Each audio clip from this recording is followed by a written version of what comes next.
Assalamualaikum warahmatullahi wabarakatuh. Waalaikumsalam warahmatullahi wabarakatuh.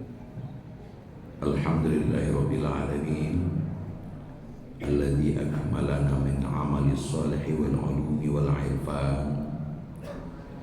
Asyhadu an la ilaha illallah wahdahu la syarikalah. Lam yalid wa lam yulad wa lam yakul lahu kufuwan ahad. Wa asyhadu anna Muhammadan abduhu wa rasuluhu sallallahu alaihi wasallam la nabiyya ba'da amma ba'd. A'udzu billahi minasy syaithanir rajim. Bismillahirrahmanirrahim. Laqad khalaqnal insana fi ahsani taqwim.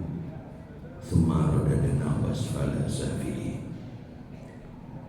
Wa qala khuliqal insanu dha'ifa. Sadaqallahul azim. Bapak dan Ibu kaum muslimin muslimat jamaah zuhur yang dirahmati oleh Allah.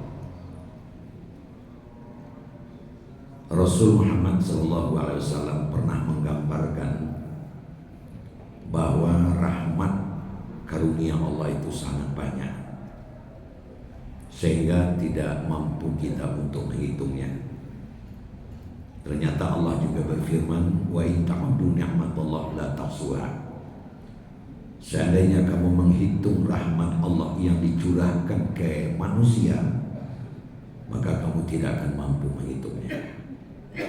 Bahkan ada gambaran air laut untuk tintanya, segala ranting di hutan untuk penanya, kering laut habis ranting untuk menuliskan, yang dituliskan masih ada. Begitu banyak. Satu di antaranya adalah bernama manusia sebagai penerima rahmat itu. Sungguh banyak, sungguh luas.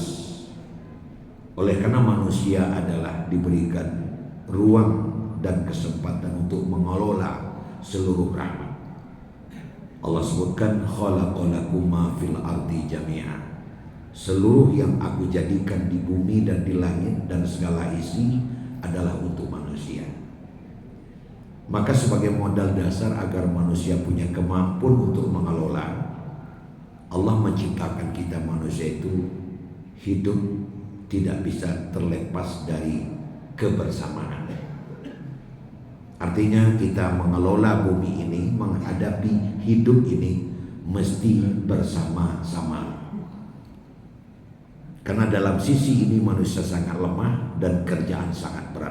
Itu harus dipikul bersama. Nah, kalau kita coba untuk menelusuri sejarah kehidupan manusia di alam ini, memang kita melihat beribu-ribu tahun yang lalu nenek moyang kita itu mengawali kehidupan ini dengan berkelompok-kelompok. Kemudian yang kedua berpindah-pindah dari satu tempat ke tempat yang lain, terus memanfaatkan gua-gua atau tempat-tempat berlindung. Nah, pada dekade kehidupan nenek moyang kita seperti itu disebut dengan masa berburu. Itu sudah kita ketahui, di mana hidup yang berkelompok tadi hanya memanfaatkan alam sebagai makanan. Ya, dimanfaatkanlah buah-buah yang ada di tempat itu dan menangkap binatang-binatang yang berkeliaran di tempat itu. Apabila di tempat tersebut sudah ada buah-buahan yang akan dimanfaatkan sudah mulai berkurang, binatang-binatang yang ditangkap sudah mulai jarang, maka kelompok ini bersepakat pindah pula ke tempat yang baru. Maka terkenal pula dengan hidup yang berpindah-pindah. Masa tersebut itu berlangsung beberapa tahun. Kemudian berkembang, disebut dalam sejarah dengan masa pertanian. Nah, pada masa pertanian ini kehidupan sudah agak mulai berubah. Bagaimana caranya? Tanam-tanaman sudah mulai ditanam. Itu diawali dengan adanya nenek moyang kita memakan satu buah-buahan, kemudian dilempar, terus tumbuh. Nah, timbul pemikiran untuk menanam. Maka mulailah menanam tumbuh-tumbuhan itu. Kemudian di sisi lain nenek moyang kita menangkap ternyata ada binatang yang punya anak. maka timbul keinginan untuk menternakkan, memelihara di masa yang kedua. Nah, terus berkembang. Kemudian yang hidup di gua-gua sudah mulai membuat pondok-pondok, dan mereka mengenakan pakaian hanya terambil dari kulit-kulit binatang yang baru saja disembelih dan kulit-kulit tumbuhan atau daun-daunan tumbuhan yang bisa dimanfaatkan. Ini juga berlangsung kehidupan pertanian atau masa pertanian ini beberapa lama. Nah, terus berkembang, akhirnya masuklah kepada masa industri. Nah, itulah yang berkembang sampai hari ini. Yang masa pertanian tadi berubah menjadi pertanian dan perkebunan. Kemudian berburu tidak ada lagi. Yang ada adalah serba industri. Pertanian sudah diolah dengan industri. Kemudian kebutuhan dasar sandang, pangan, dan papan itu sudah diciptakan dengan cara yang benar. Nah, pada masa pertanian dan perburuan dulu itu, ya memang sudah ada dua waktu itu transaksi tukar menukar barang. Ada yang punya binatang tapi dia butuh buah-buahan, maka dia tukarlah binatang dengan buah-buahan. Nah, ini namanya tukar menukar barang. Nah, dalam masa industri seperti sekarang, maka diciptakanlah namanya alat tukar, itulah adanya uang. Nah, kaum muslimin dan muslimat yang berbahagia, terus kehidupan itu berkembang seperti yang ada pada saat ini. Tukar menukar barang itu menunjuk satu tempat yang pada akhirnya tukar menukar barang itu sampai hari ini berubah menjadi pasar. Bahkan sudah dibagi pula dua, pasar tradisional, pasar modern, bahkan sudah ada kota. Tetapi ada satu inti yang tidak pernah terlepas. Apa itu? Pertama, tidak bisa dilepaskan dari teman, dari orang, harus bersama-sama. Dan yang kedua juga tidak bisa dilepaskan. Sesungguhnya yang dikejar dalam usaha dan aktivitas manusia itu adalah bagaimana dapat menciptakan atau memenuhi 3 kebutuhan pokok. Bisa makan, bisa bertempat tinggal, dan bisa berpakaian. Kaum muslimin dan muslimat sedang jemaah zuhur yang berbahagia, ditatalah kehidupan itu. Oleh karena dia hidup berkelompok dan berkomunitas, maka sama-sama ke ladang, sama-sama ke sawah, dan sama-sama menukar. Akhirnya muncullah sistem pemerintahan. Akhirnya terjadilah seperti yang kita ketahui pada saat ini. Maka pemerintahan itu mengatur bagaimana kita dapat cepat untuk mendapatkan kebutuhan-kebutuhan dasar tadi. Akhirnya hari ini konsep satu negara dikeluarkan oleh apapun, diciptakan oleh siapapun, termasuk konsep Islam. Setidak-tidaknya negara itu punya 3 kewajiban terhadap rakyatnya. Itu kalau kita kaitkan dengan sejarah yang dilalui oleh umat manusia. Pertama, negara itu berkewajiban untuk mensejahterakan rakyatnya. Itu kewajiban yang pertama, mensejahterakan rakyatnya. Yang kedua, negara berkewajiban untuk mencerdaskan rakyatnya.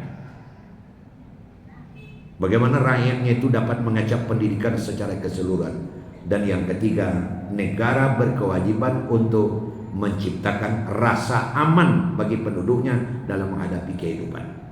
Jadi mensejahterakan, mencerdaskan, dan mengamankan. Bagaimana suasana kondusif itu bisa tercipta. Ini tugas tiga tugas pokok negara terhadap rakyatnya. Dalam melaksanakan tugas pokok yang pertama, mensejahterakan. Rakyat itu disebut sejahtera apabila dapat memenuhi kebutuhan pokoknya secara tidak sulit. Memenuhi makan tidak sulit, memenuhi pakaian tidak sulit, memenuhi tempat tinggal tidak sulit, pendidikan tidak sulit. Maka masyarakat itu disebut dengan sejahtera. Kesehatan tidak sulit. Ada satu kata kunci semuanya ini bisa berlaku dan berlangsung, Bapak dan Ibu sekalian. Negara tersebut harus berdaulat. Itulah yang disebut dengan merdeka. Nah, kita tahu kita baru saja di awal-awal bulan Agustus, dan di bulan Agustus ini bagi kita bangsa Indonesia, tentu termasuk negeri kita, ada satu tanggal namanya tanggal 17 Agustus, hari kemerdekaan kita. Secara arif para the founding father atau yang mendirikan negara kita pada saat itu, di dalam pembukaan Undang-Undang Dasar 45 secara arif menyebutkan bahwa Indonesia sudah sampai kepada pintu gerbang, dan semuanya itu sampai kepada merdeka adalah atas rahmat Allah. Atas rahmat Allah yang Maha Kuasa, Indonesia sudah sampai kepada merdeka. Nah, bagi kita pernyataan yang sedikit ini sangat menggelitik. Nah, ini yang kita bawa ke masjid Bapak dan Ibu, dan kepada lembaga-lembaga pendidikan, bahkan kepada seluruh masyarakat. Kemerdekaan yang kita peroleh ini adalah atas rahmat Allah. Nah, apanya yang menggelitik? Nah, kalau sudah ada kata-kata rahmat, maka di ujungnya rahmat wajib disyukuri. Sepakat para ulama di mana saja, bersyukur itu hukumnya wajib mutlak. Wajib mutlak. Dalilnya sangat banyak. Di antaranya la in syakartum la azidannakum wa la in kafartum inna adzabi lasyadid. Jika pandai mensyukuri rahmat yang aku berikan, aku akan tambah. Tapi jika kau engkar, menyepelekan rahmat, bahkan tidak mensyukuri sama sekali, mengingkari, azabku akan datang bersangatan. Permasalahannya sekarang adalah bagaimana cara mensyukuri rahmat kemerdekaan. Kata-kata kunci yang sangat pendek untuk mensyukuri kemerdekaan adalah orang itu disebut mensyukuri kemerdekaan apabila dia berperilaku di alam merdekanya itu selayaknya orang yang sedang merdeka. Nah, bagaimana mencari benang merahnya di sini? Para pejuang kita yang menjadi saksi makam-makam pahlawan mulai dari Sabang sampai Merauke, yang sudah mengorbankan segalanya, bahkan nyawanya untuk kemerdekaan ini. Yang mereka cita-citakan lain tidak adalah yang tiga tadi. Bagaimana bangsa Indonesia ini bisa sejahtera, bagaimana kebutuhan dasarnya bisa dipenuhi. Nah, sekarang kita sudah merdeka. Lalu siapa yang pertama kali dituntut untuk mensyukuri rahmat kemerdekaan ini? Ya mulai dari atas. Apabila kita sudah berada di alam merdeka tapi masih bertingkah seperti orang berada di alam penjajahan, itu namanya sudah pengkhianat kemerdekaan. Tidak ada kata-kata memperkaya diri sendiri, tidak ada kata-kata maju sendiri, tapi adalah untuk bersama. Kalau seandainya kita berbicara masalah syukur, ini memang sangat-sangat serius di dalam agama kita. Kalau dia tidak bersyukur, Allah akan mendatangkan azabnya bersangatan. Kita ingat perjuangan para pejuang kita yang sudah mengorbankan segalanya. Satu di antaranya akan kita kisahkan. Salah seorang pejuang kita adalah Jenderal Sudirman. Real di dalam sejarah kita baca. Ini kalau kita amati, kalau kita baca, sangat berdosa kita hari ini masih mengembangkan dusta, masih menyebarkan fitnah, masih arogansi dan sombong di tengah-tengah kehidupan hari ini.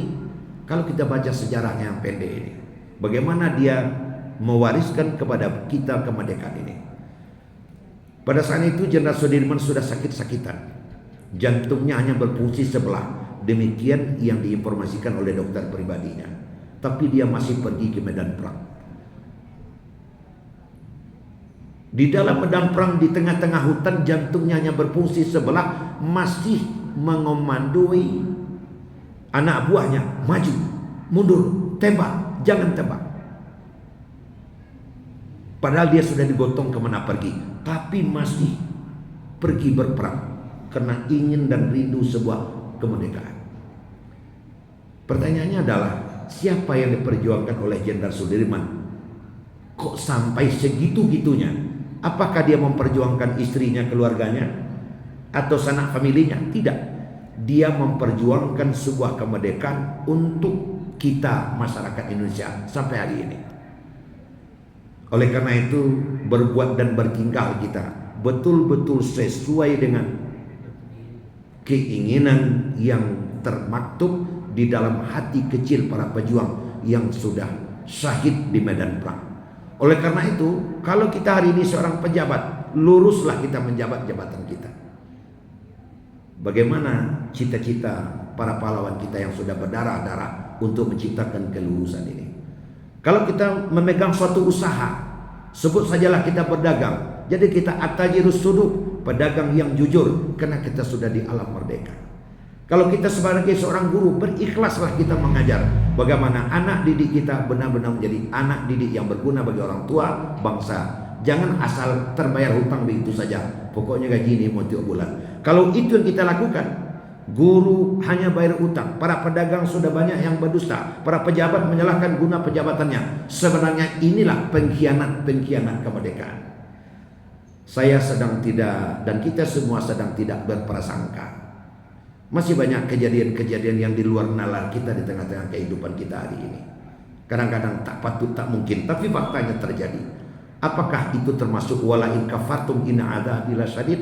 Karena kita mengingkari rahmat kemerdekaan ini, sehingga azab Allah datang bertubi-tubi. Ini perlu kita sosialisasi dan kita masyarakatkan. Orang yang malas sholat saja di alam merdeka termasuk pengkhianat kemerdekaan. Karena di alam tidak merdeka, di alam penjajahan, sholat tidak aman. Masjid masih ditinggalkan, surau tidak dijenguk, Quran tidak dibaca, agama tidak diindahkan. Karena di alam penjajahan tak sempat melaksanakan itu. Sekarang sudah merdeka, masih malas beribadah, masih malas beragama, masih congkak dan sombong, masih mencuri, masih membunuh, masih merampok. Itu sebenarnya adalah pengkhianat-pengkhianat yang oleh Allah sudah disiapkan. Inna adzabi lasyadid. Nah, Bapak dan Ibu, sebenarnya secara terurai, apa yang harus kita jadikan sebagai perilaku sesungguhnya kalau kita benar-benar bersyukur dan kita dicap sebagai seorang yang bersyukur di atas Allah Subhanahu wa taala. Insyaallah nanti akan kita sambung di waktu selesai sholat asar. Banyak maaf, akhir kalam. Assalamualaikum warahmatullahi wabarakatuh.